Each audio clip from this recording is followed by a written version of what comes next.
Hi, everyone. I'm Mrs. Abner from the Lincoln School Library. I'm so delighted to share this entry for our mock Caldecott. It is called Noodles on a Bicycle. It is written by Kyle McClear and illustrated by Gracie Zhang. Now, today we're going to be focusing on setting, and I want you to be thinking about how the illustrator, Gracie Zhang, shows us this place and why the setting is so important to this story. Enjoy! And here on our end papers, we have a delivery man from a restaurant in 1957. Look at the tower he is carrying on his bicycle. I am reading this book, Noodles on a Bicycle, with the permission of Random House Studios. When the delivery men set off in the morning, we sit outside and watch and wait for the flicker of pedal and wheel. They leave each day from the old Sabaya noodle shop near our house, where the Sabaya chef rises at dawn, cutting noodles from buckwheat flour, thin jowari noodles, dark Inaka noodles.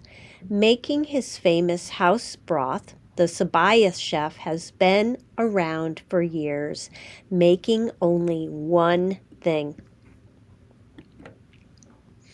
When the orders are ready, the delivery men arrive and stack the ceramic soup bowls and wooden soba boxes, one tray on top of another, on top of another. Then they take off. We watch them balancing towers on their shoulders, an arm holding things steady as their bicycle tires bump, bounce, settle, and swoosh. A few of us run alongside until we're out of breath, waving goodbye as they zip onto the main road and sail beyond the park, legs circling in faded blue pants, bicycles shining in the sun, wind lifting their hair. Beep, beep, honk, honk. Hungry customers wait. The first delivery goes to students at the university. Another goes to the factory, and then there's one for the big office tower. There's a delivery man from the old Sobaya and a delivery man from the new Sobaya who are competing to see who can make the tallest and the fanciest stack. They are artists, architects, tough talkers, speedy spinners, but mostly they are acrobats, whizzing past other bicycles, soaring around curves, cresting hills, avoiding potholes, and the black smoke of motorcycles. Do they dream of noodles all night long? When the delivery men cycle through the neighborhood, we want to see them.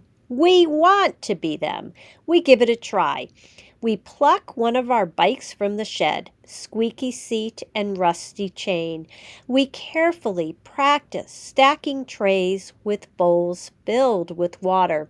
Be careful! Don't let the soup spill. Rattle, wobble, clatter, crash. When the delivery men ride past our house, they nod in encouragement, and we shout a greeting in return. Konnichiwa! We don't care that the water spills from our bowls, splashing the ground. We are ready for business. The sun is lower now, bathing the city in gold and crimson, lighting the brass creature on the roof of the old Sobaya shop.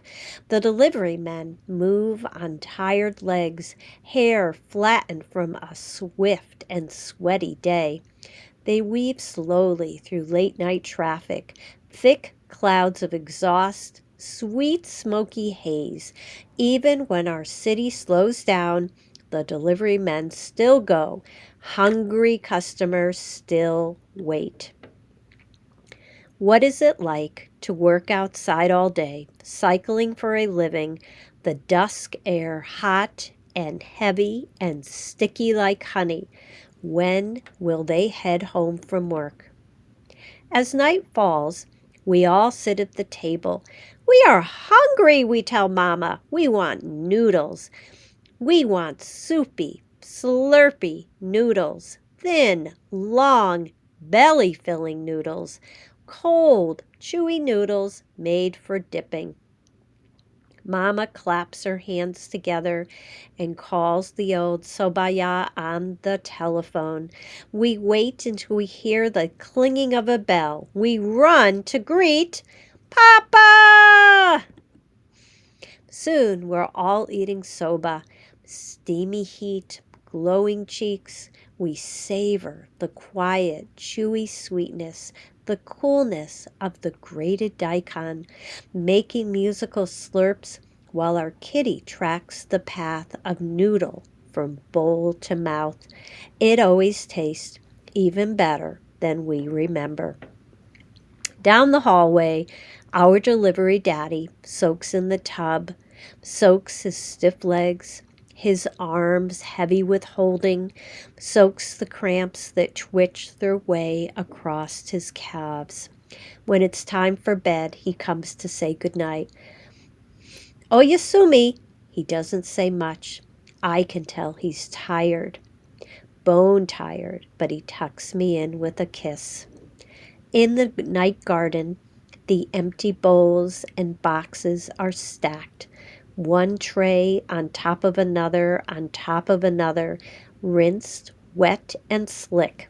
Not a scrap left. Ready for when the delivery men collect them, moving on rested legs, careful not to wake us. In the still, dewy morning, the air cool and light. The end. And now in the author's note, it talks about how the author spent time as a little girl living in Tokyo, and she would watch these delivery men. Right now, these bicycle delivery men have been replaced by motorbikes, so people do not make these big towers anymore. But it was something very fun for about 20 years in Japanese history. The end. I hope you enjoyed this book.